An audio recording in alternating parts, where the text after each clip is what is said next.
Stave 3. The second of three spirits. Awaking in the middle of a prodigiously tough snore, and sitting up in bed to get his thoughts together, Scrooge had no occasion to be told that the bell was again upon the stroke of 1. He felt that he was restored to consciousness in the right nick of time, for the especial purpose of holding a conference with a second messenger dispatched to him through Jacob Marley's intervention. But finding that he turned uncomfortably cold when he began to wonder which of his curtains the new spectre would draw back, he put them every one aside with his own hands, and, lying down again, established a sharp lookout all around the bed, for he wished to challenge the spirit on the moment of its appearance, and did not wish to be taken by surprise and made nervous. Gentlemen of the free and easy sort, who plume themselves on being acquainted with a move or two, and being usually equal to the time of day, express the wide range of their capacity for adventure by observing that they are good for anything from pitch and toss to manslaughter, between which opposite extremes, no doubt, there lies a tolerably wide and comprehensive range of subjects. Without venturing for Scrooge quite as heartily as this, I don't mind calling on you to believe that he was ready for a good broad field of strange appearances, and nothing between a baby and a rhinoceros would have astonished him very much. Now, being prepared for almost anything, he was not by any means prepared for nothing, and consequently, when the bell struck 1 and no shape appeared, he was taken with a violent fit of trembling. 5 minutes, 10 minutes, a quarter of an hour went by, yet nothing came.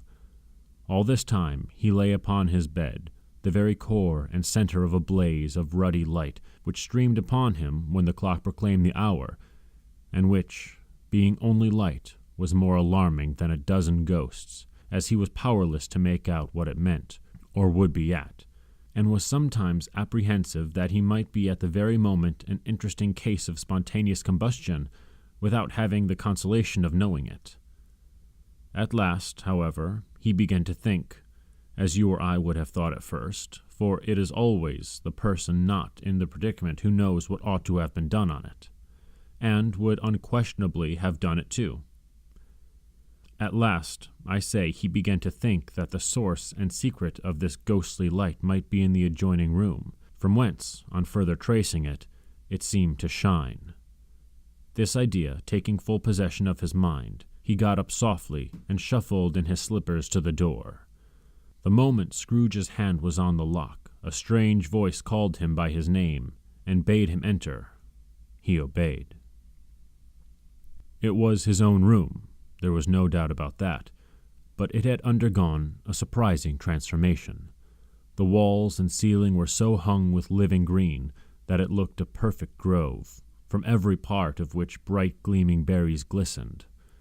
The crisp leaves of holly, mistletoe, and ivy reflected back the light, as if so many little mirrors had been scattered there, and such a mighty blaze went roaring up the chimney as that dull petrification of a hearth had never known in Scrooge's time, or Marley's, or for many and many a winter season gone by.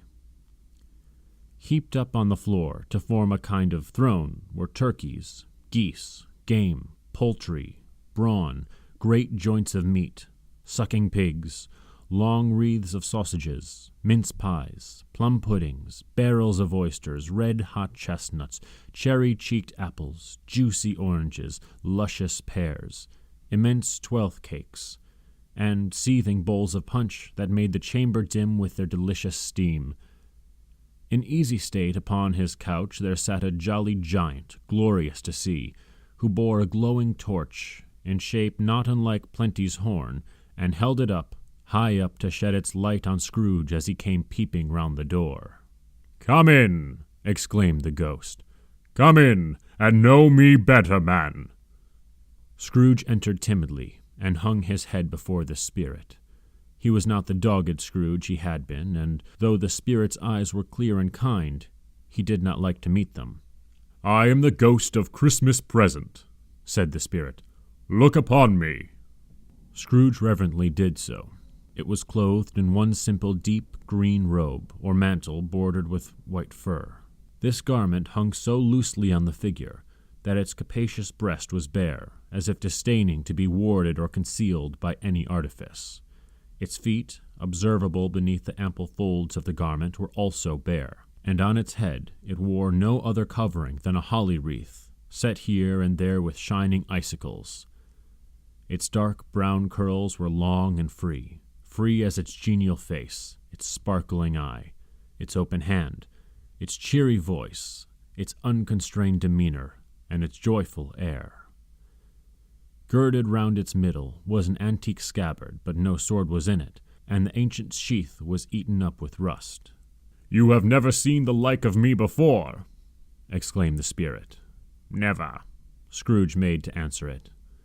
"Have never walked forth with the younger members of my family, meaning, for I am very young, my elder brothers born in these later years?" pursued the phantom. "I don't think I have," said Scrooge. "I am afraid I have not.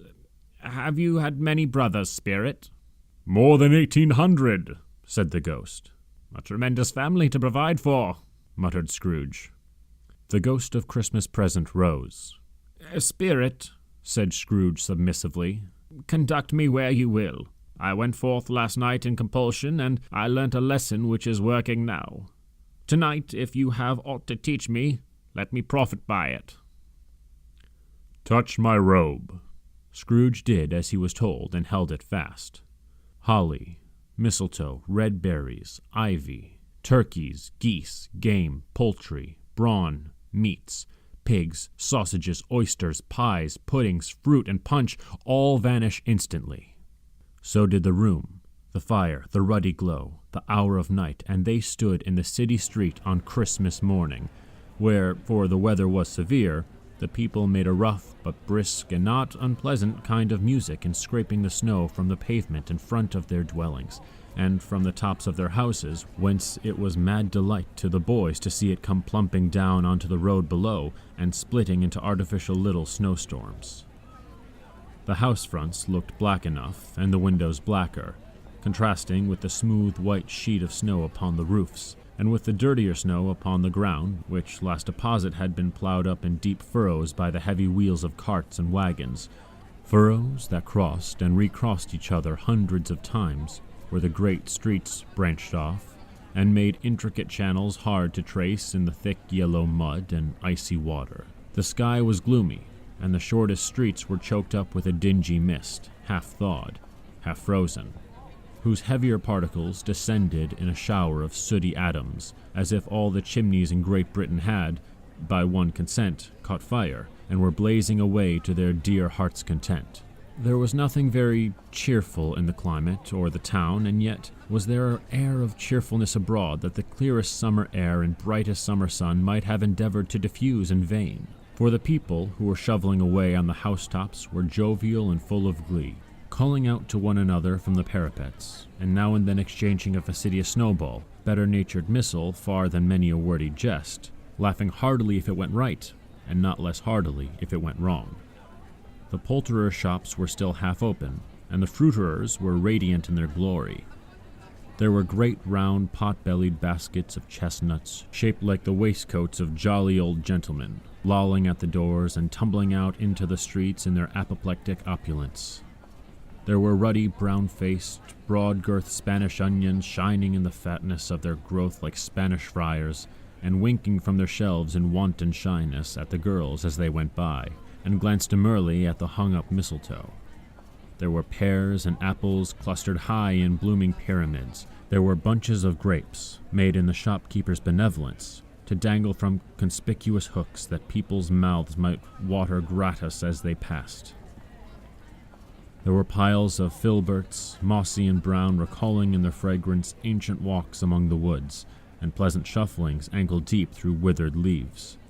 There were Norfolk biffins, squab and swarthy, setting off the yellow of the oranges and lemons, and in the great compactness of their juicy persons, urgently entreating and beseeching to be carried home in paper bags, and eaten after dinner. The very gold and silver fish, set forth among those choice fruits in a bowl, though members of a dull and stagnant-blooded race appeared to know that there was something going on, and to a fish went gasping round and round their little world in slow and passionless excitement. The grocers, oh, the grocers, nearly closed with perhaps 2 shutters down, or 1. But through those gaps such glimpses. It was not alone that the scales descended on the counter made a merry sound, or that the twine and roller parted company so briskly, or that the canisters were rattled up and down like juggling tricks, or even that the blended scents of tea and coffee were so grateful to the nose, or even that the raisins were so plentiful and rare, and almonds so extremely white, the sticks of cinnamon so long and straight, the other spices so delicious, the candied fruits so caked and spotted with molten sugar as to make the coldest lookers-on feel faint, and subsequently bilious. Nor was it that the figs were moist and pulpy, or that the French plums blushed in modest tartness from their highly decorated boxes, or that everything was good to eat, and in its Christmas dress. But the customers were all so hurried and so eager in the hopeful promise of the day that they tumbled up against each other at the door, crashing their wicker baskets wildly, and left their purchases upon the counter, and came running back to fetch them, and committed hundreds of the like mistakes in the best humor possible, while the grocer and his people were so frank and fresh that the polished hearts with which they fastened their aprons behind might have been their own, worn outside for general inspection and for Christmas daws to peck at if they chose. But soon the steeples called good people all to church and chapel, and away they came, flocking through the streets in their best clothes and with their gayest faces, and at the same time there emerged from scores of by-streets, lanes, and nameless turnings innumerable people carrying their dinners to the bakers' shops. The sight of these poor revelers appeared to the interest of the spirit very much, for he stood with Scrooge behind him in a baker's doorway, and taking off the covers as their bearers passed, sprinkled incense on their dinners from his torch. And it was a very uncommon kind of torch, for once or twice, when there were angry words between some dinner carriers who had jostled each other, he shed a few drops of water on them from it, and their good humor was restored directly, for they said it was a shame to quarrel upon Christmas Day, and so it was. In time the bells ceased, and the bakers were shut up, and yet there was a genial shadowing forth of all these dinners, and the progress of their cooking in the thawed blotch of wet above each baker's oven, where the pavement smoked as if its stones were cooking too. "Is there a peculiar flavor in what you sprinkle from your torch?" asked Scrooge. "There is. My own." "Would it apply to any kind of dinner on this day?" asked Scrooge. "To any kindly given. To a poor one, most." "Why to a poor one most?" asked Scrooge. "Because it needs it most." "Spirit," said Scrooge after a moment's thought, "I wonder you, of all the beings in the many worlds about us, should desire to cramp these people's opportunities of innocent enjoyment." "I?" cried the spirit. "You would deprive them of their means of dining every 7th day, often the only day in which they can be said to dine at all," said Scrooge. "Wouldn't you?" "I?" cried the spirit. "You seek to close these places on the 7th day," said Scrooge, "and it comes to the same thing." "I seek?" claimed the spirit. "Forgive me if I am wrong. It has been done in your name, or at least in that of your family," said Scrooge.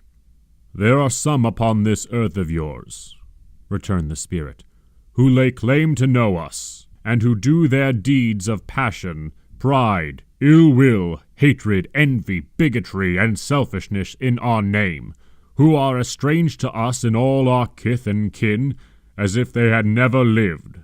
Remember that. Charge their doings on themselves, not us." Scrooge promised that he would, and they went on, invisible as they had been before, into the suburbs of the town.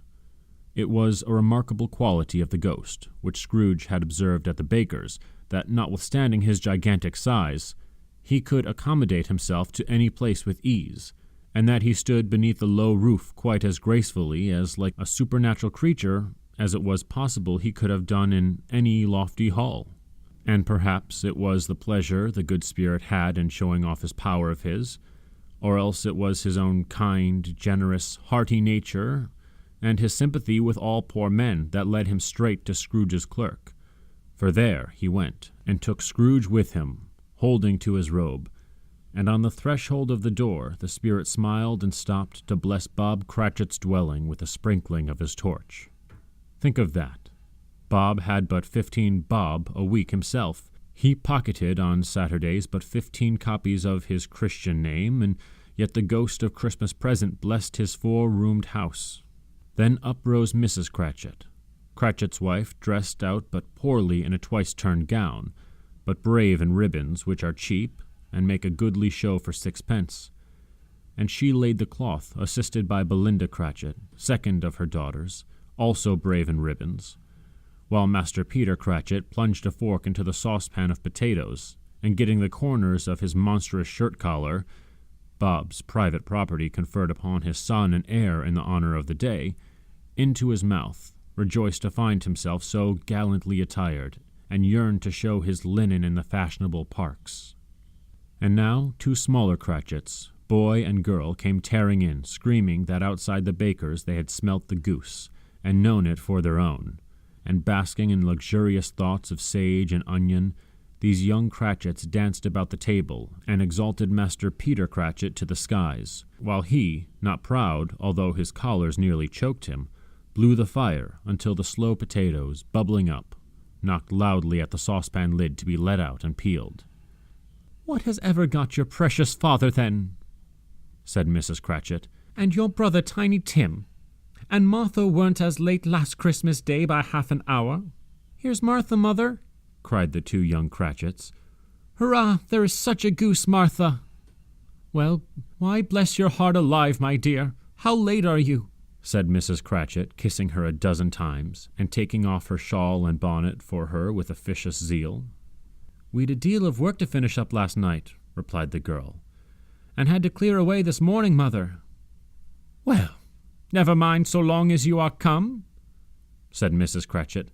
"Sit ye down before the fire, my dear, and have a warm. Bless ye."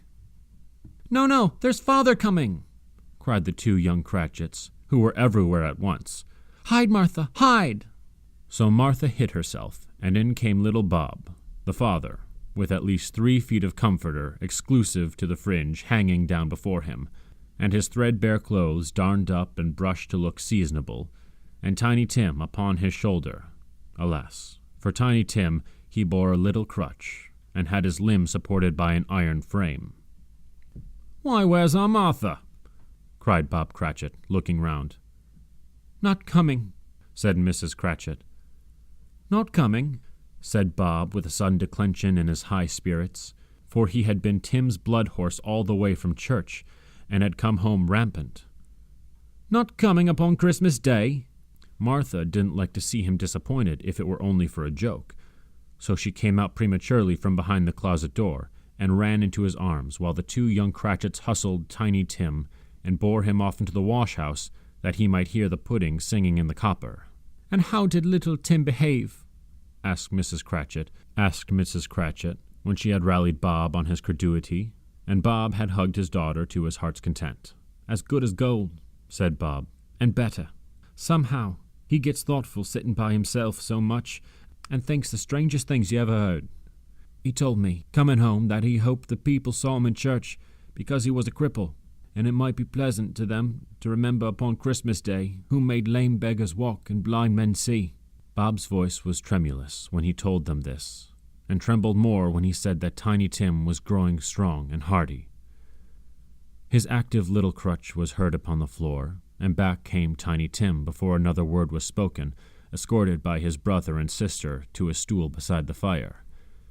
And while Bob, turning up his cuffs, as if, poor fellow, they were capable of being made more shabby, compounded some hot mixture in a jug with gin and lemons, and stirred it round and round, and put it on the hob to simmer, Master Peter and the 2 ubiquitous young Cratchits went to fetch the goose, with which they soon returned in high procession.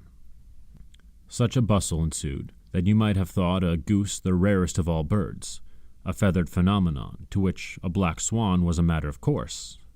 and, in truth, it was something very like it in that house. Mrs. Cratchit made the gravy, ready beforehand in a little saucepan, hissing hot. Master Peter mashed the potatoes with incredible vigor. Miss Belinda sweetened up the applesauce. Martha dusted the hot plates. Bob took Tiny Tim beside him in a tiny corner at the table. The two young Cratchits sat chairs for everybody, not forgetting themselves, and mounting guard upon their posts, crammed spoons into their mouths lest they should shriek for goose before their turn came to be helped. At last the dishes were set out, and grace was said. It was succeeded by a breathless pause, as Mrs. Cratchit, looking slowly all along the carving knife, prepared to plunge it in the breast. But when she did, when the long, expected gush of stuffing issued forth, one murmur of delight arose all round the board, and even Tiny Tim, excited by the two young Cratchits, beat on the table with the handle of his knife and feebly cried, "Hurrah!" There never was such a goose. Bob said he didn't believe there was ever such a goose cooked. Its tenderness and flavor, size and cheapness were the themes of universal admiration. Eked out by applesauce and mashed potatoes, it was a sufficient dinner for the whole family. Indeed, as Mrs. Cratchit said with great delight, surveying one small atom of a bone upon the dish, they hadn't ate it all at last. Yet everyone had had enough, and the youngest Cratchits in particular were steeped in sage and onion to the eyebrows. But now, the plates being changed by Miss Belinda, Mrs. Cratchit left the room alone, too nervous to bear witness, to take the pudding up and bring it in. Suppose it should not be done enough? Suppose it should break on turning out? Suppose somebody should have got over the wall of the backyard and stolen it while they were merry with the goose? A supposition in which the two young Cratchits became livid. All sorts of horrors were supposed. Hallo! A great deal of steam. The pudding was out of the copper. A smell like a washing day. That was the cloth. A smell like an eating house and a pastry cook's next door to each other with a laundress next door to that. That was the pudding. In half a minute, Mrs. Cratchit entered, flushed, but smiling proudly, with the pudding, like a speckled cannon-ball so hard and firm, blazing in half a quartern of ignited brandy, and bedlight with Christmas holly stuck into the top. Oh, a wonderful pudding, Bob Cratchit said, and calmly, too, that he regarded it as the greatest success achieved by Mrs. Cratchit since their marriage. Mrs. Cratchit said that, now that the weight was off her mind, she would confess she had her doubts about the quantity of flour. Everybody had something to say about it. But nobody said or thought it was at all a small pudding for a large family. It would have been flat heresy to do so. Any Cratchit would have blushed to hint at such a thing.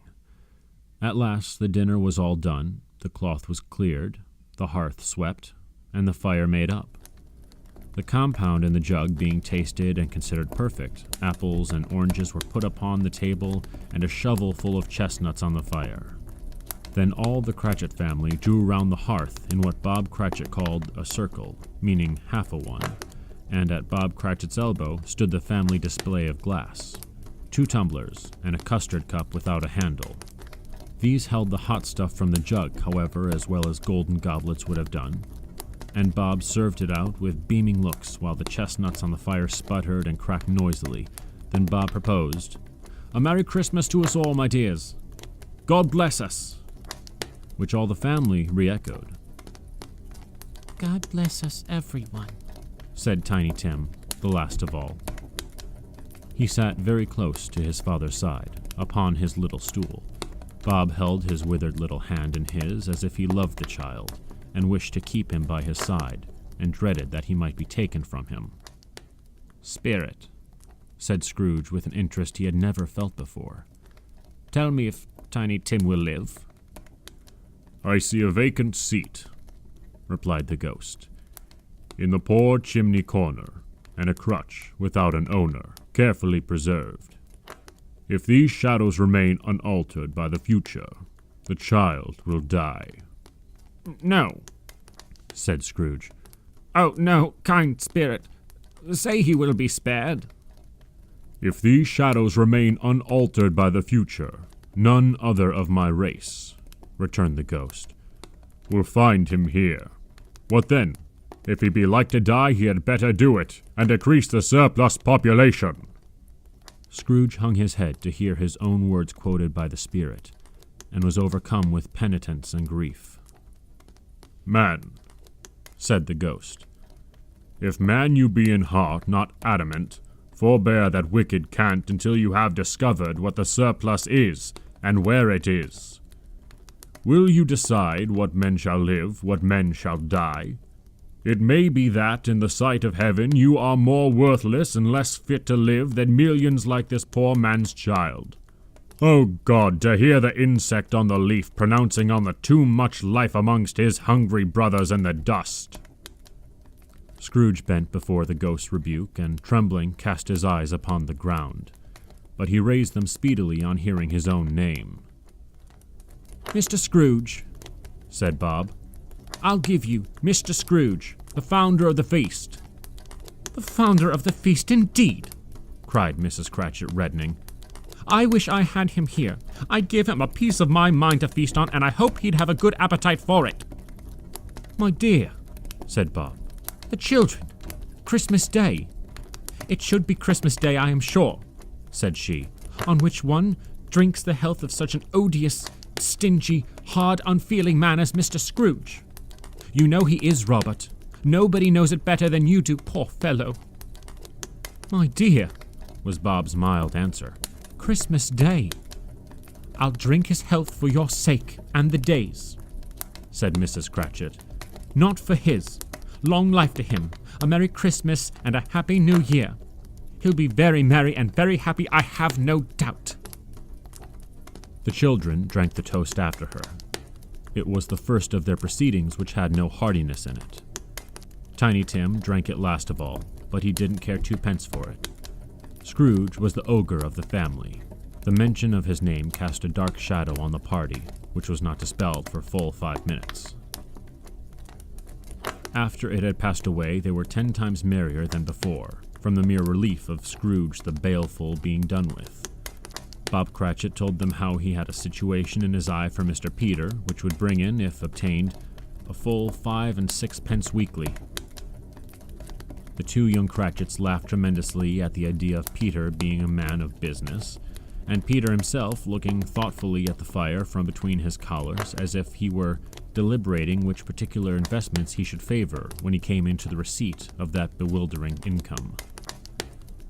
Martha, who was a poor apprentice at a miller's, then told them what kind of work she had to do, and how many hours she worked at a stretch, and how she meant to lie abed tomorrow morning for a good long rest.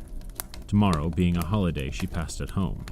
Also, how she had seen a countess and a lord some days before, and how the lord was much about as tall as Peter, and which Peter pulled up his collar so high that you couldn't have seen his head if you had been there. All this time, the chestnuts and the jug went round and round, and by they had a song about a lost child traveling in the snow from Tiny Tim, who had a plaintive little voice and sang it very well indeed.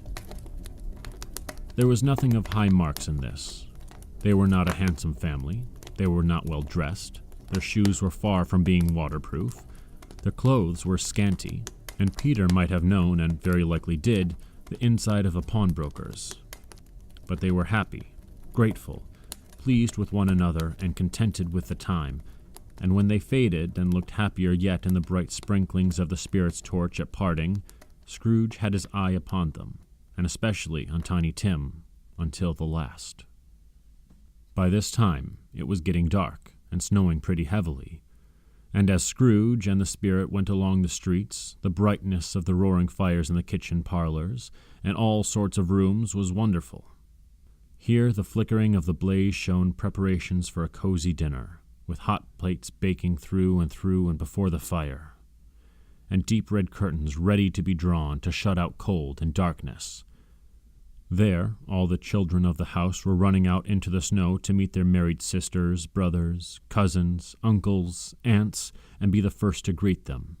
Here again were shadows on the window blinds of guests assembling, and there a group of handsome girls, all hooded and fur-booted, and all chattering at once, tripped lightly off to some near neighbor's house, where woe upon a single man who saw them enter, artful witches, well they knew it, in a glow. But if you had judged from the numbers of peoples on their way to friendly gatherings, you might have thought that no one was at home to give them welcome when they got there, instead of every house expecting company and piling up its fires half-chimney high. Blessings on it, how the ghost exulted, how it bared its breadth of breast, and opened its capacious palm, and floated on, outpouring with a generous hand, its bright and harmless mirth on everything within its reach. The very lamplighter who ran on before, dotting the dusky street with specks of light, and who was dressed to spend the evening somewhere, laughed out loudly as the spirit passed, though little kenned the lamplighter that he had any company but Christmas.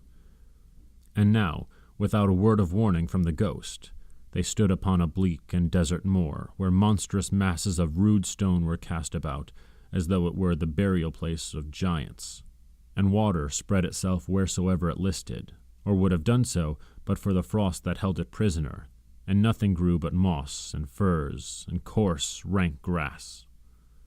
Down in the west the setting sun had left a streak of fiery red, which glared upon the desolation for an instant, like a sullen eye, and frowning lower, lower yet, was lost in the thick gloom of darkest night.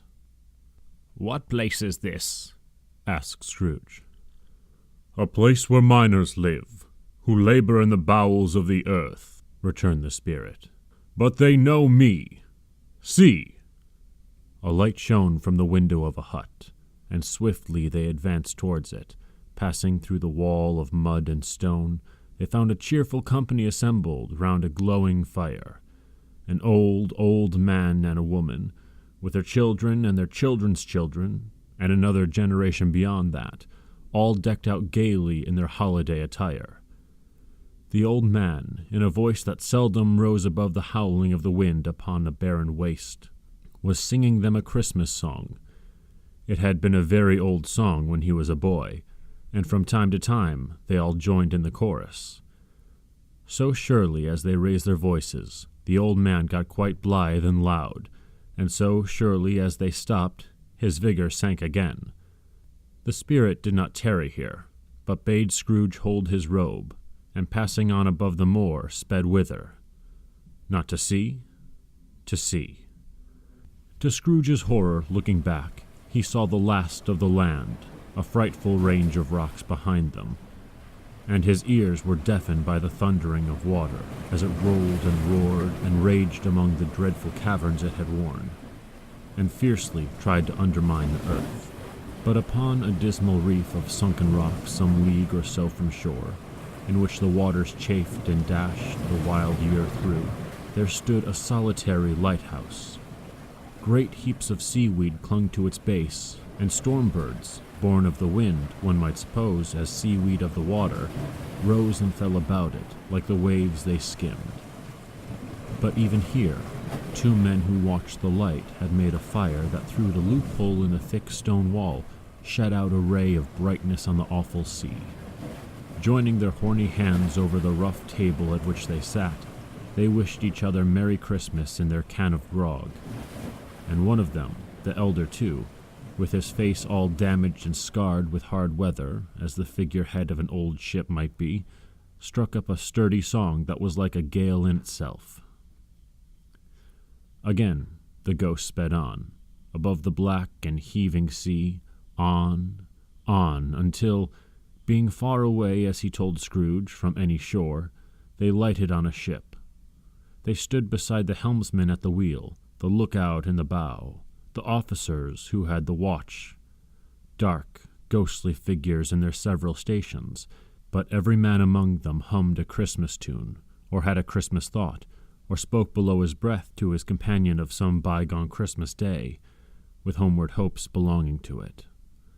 And every man on board, waking or sleeping, good or bad, had had a kinder word for one another on that day than on any day in the year, and had shared to some extent in its festivities, and had remembered those he cared for at a distance, and had known that they delighted to remember him.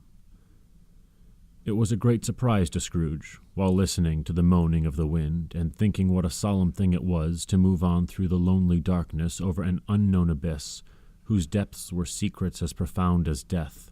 It was a great surprise to Scrooge while thus engaged, to hear a hearty laugh. It was a much greater surprise to Scrooge to recognize it as his own nephew's, and to find himself in a bright, dry, gleaming room, with the spirit standing smiling by his side, and looking at that same nephew with approving affability. "Ha ha ha!" laughed Scrooge's nephew. If you should happen by any unlikely chance to know a man more blessed in a laugh than Scrooge's nephew, all I can say is, I should like to know him too. Introduce him to me and I'll cultivate his acquaintance. It is a fair, even-handed, noble adjustment of things that, while there is infection in disease and sorrow, there is nothing in the world so irresistibly contagious as a laughter and good humor. When Scrooge's nephew laughed in this way, holding his sides, rolling his head, and twisting his face into the most extravagant contortions, Scrooge's niece, by marriage, laughed as heartily as he, and their assembled friends, being not a bit behindhand, roared out lustily. "He said that Christmas was a humbug, as I live," cried Scrooge's nephew. "He believed it, too. More shame for him, Fred," cried Scrooge's niece indignantly. Bless those women. They never do anything by halves. They are always in earnest. She was very pretty, exceedingly pretty, with a dimpled, surprised-looking capital face, a ripe little mouth that seemed made to be kissed, as no doubt it was, all kinds of good little dots about her chin that melted into one another when she laughed, and the sunniest pair of eyes you ever saw in any little creature's head, although she was what you would have called provoking, you know, but satisfactory too. Oh, perfectly satisfactory. "He's a comical old fellow," said Scrooge's nephew. "That's the truth, and not so pleasant as he might be. However, his offenses carry their own punishment, and I have nothing to say against him. I'm sure he is very rich, Fred," hinted Scrooge's niece. "At least you always tell me so." "What of that, my dear?" said Scrooge's nephew. "His wealth is of no use to me. He don't do any good with it. He don't make himself comfortable with it. He hasn't the satisfaction of thinking that he is ever going to benefit us with it. I have no patience with him," observed Scrooge's niece. Scrooge's niece's sisters and all the other ladies expressed the same opinion. "Oh, I have," said Scrooge's nephew. "I am sorry for him. I couldn't be angry with him if I tried. Who suffers by his ill whims? Himself, always. Here, he takes it into his head to dislike us, and he won't come to dine with us. What's the consequence? He don't lose much of a dinner." "Indeed, I think he loses a very good dinner," interrupted Scrooge's niece. Everybody else said the same, and they must be allowed to have been competent judges, because they had just had dinner, and, with the dessert upon the table, were clustered round the fire by lamplight. "Well, I am very glad to hear it," said Scrooge's nephew, "because I haven't any great faith in these young housekeepers. What do you say, Topper?" Topper had clearly got his eye upon one of Scrooge's niece's sisters, for he answered that a bachelor was a wretched outcast who had no right to express an opinion on the subject, whereat Scrooge's niece's sister, the plump one with the lace tucker, not the one with the roses, blushed. "Do go on, Fred," said Scrooge's niece, clapping her hands. "He never finishes what he begins to say. He is such a ridiculous fellow." Scrooge's nephew revelled in another laugh, and, as it was impossible to keep the infection off, though the plump sister tried hard to do it with aromatic vinegar, his example was unanimously followed. "I was only going to say," said Scrooge's nephew, "that the consequence of his taking a dislike to us and not making merry with us is, as I think, that he loses some pleasant moments, which could do him no harm. I am sure he loses pleasanter companions than he can find in his own thoughts, either in his mouldy old office or his dusty chambers. I mean to give him the same chance every year, whether he likes it or not, for I pity him. He may rail at Christmas till he dies, but he can't help thinking better of it. I defy him, if he finds me going there in good temper year after year and saying, 'Uncle Scrooge, how are you?' If it only puts him in the vein to leave his poor clerk £50, that's something. And I think I shook him yesterday." It was their turn to laugh now, at the notion of his shaking Scrooge, but being thoroughly good-natured, and not much caring what they laughed at, so that they laughed at any rate, he encouraged them in their merriment and passed the bottle joyously. After tea, they had some music, for they were a musical family and knew what they were about when they would sing a glee or a catch, I can assure you, especially Topper, who could growl away in the bass like a good one, and never swell the large veins in his forehead, or get red in the face over it.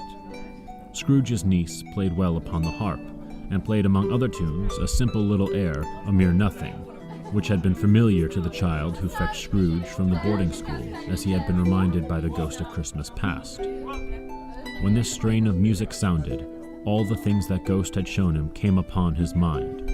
He softened more and more, and thought that if he could have listened to it often years ago, he might have cultivated the kindness of life for his own happiness with his own hands, without resorting to the sexton spade that buried Jacob Marley.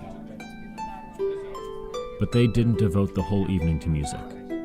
After a while, they played at forfeits, for it is good to be children sometimes, and never better than at Christmas, when its mighty founder was a child himself.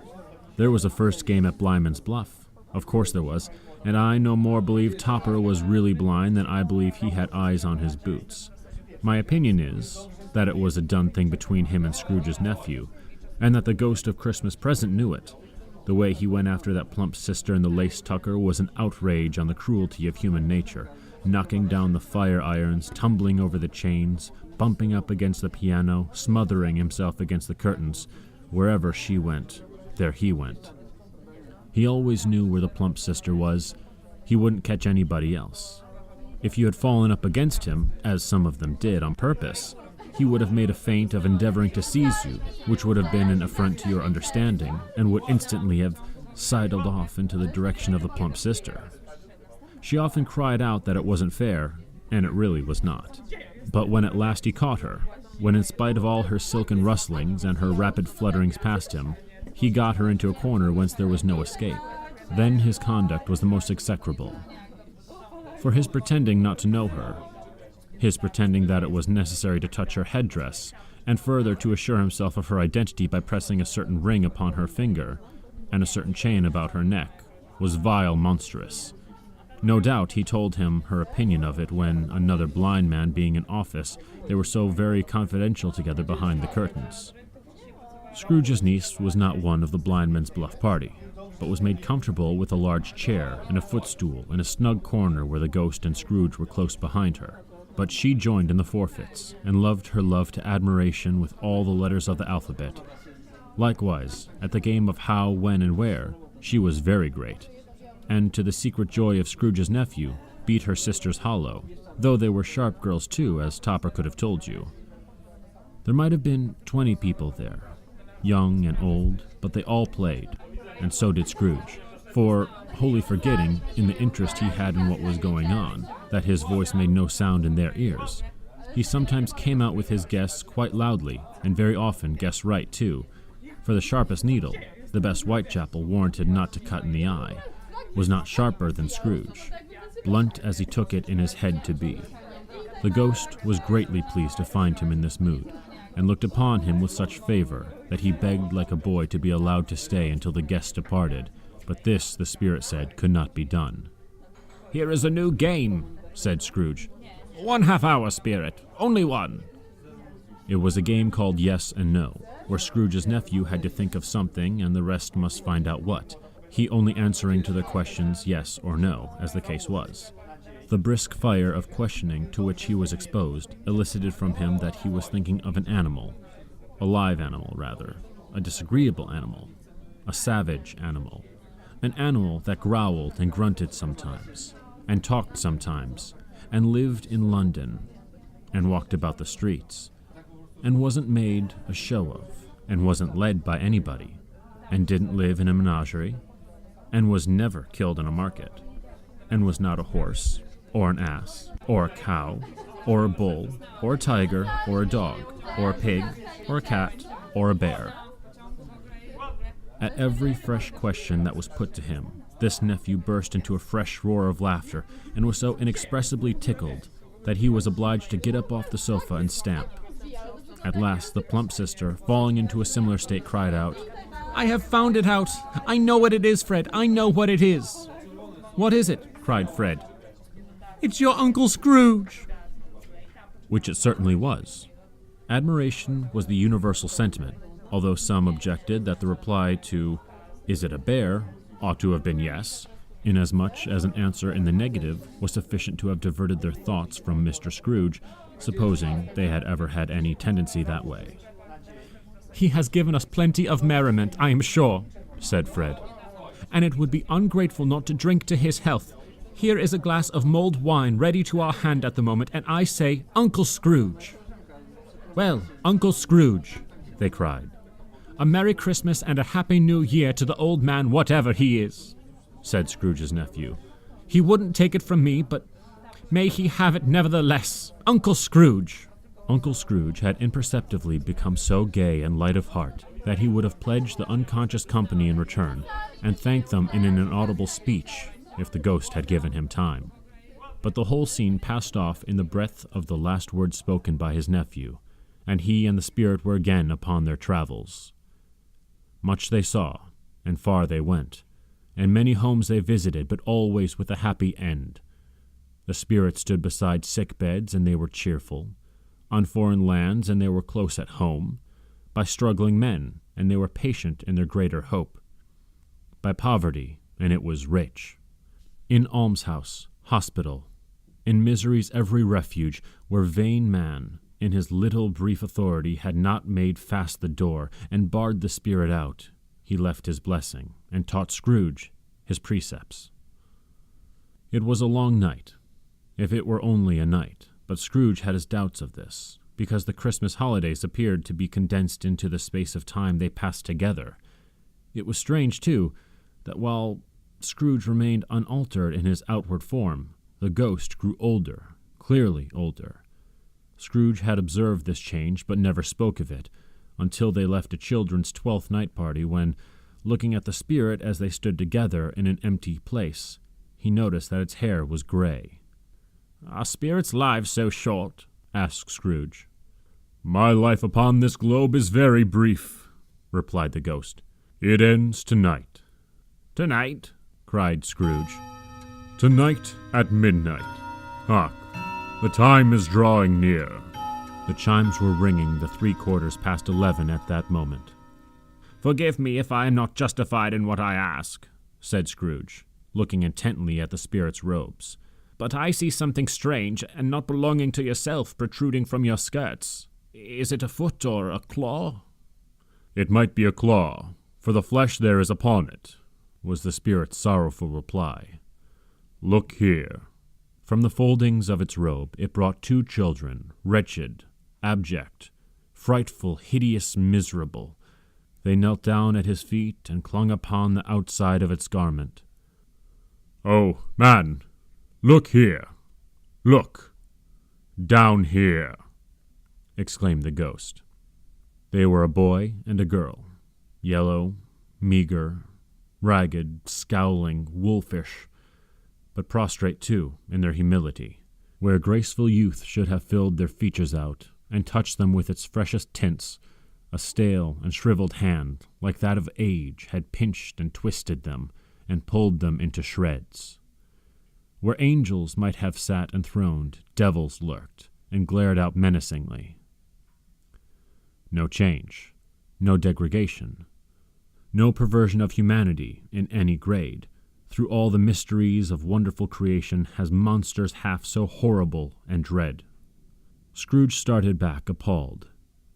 Having them shown to him in this way, he tried to say they were fine children, but the words choked themselves rather than be parties to a lie of such enormous magnitude. "Spirit, are they yours?" Scrooge could say no more. "They are man's," said the spirit, looking down upon them. "And they cling to me, appealing from their fathers. This boy is ignorance. This girl is want. Beware of them both, and all of their degree, but most of all beware of this boy. For on his brow I see that written which is doom, unless the writing be erased." "Deny it," cried the spirit. stretching out its hand towards the city. Slander those who tell it ye, admit it for your factious purposes, and make it worse, and bide the end. Have they no refuge or resource? Cried Scrooge. Are there no prisons? Said the spirit, turning on him for the last time with his own words. Are there no workhouses? The bell struck 12. Scrooge looked about him for the ghost and saw it not. As the last stroke ceased to vibrate, he remembered the prediction of old Jacob Marley, and lifting up his eyes, beheld a solemn phantom, draped and hooded, coming like a mist along the ground towards him.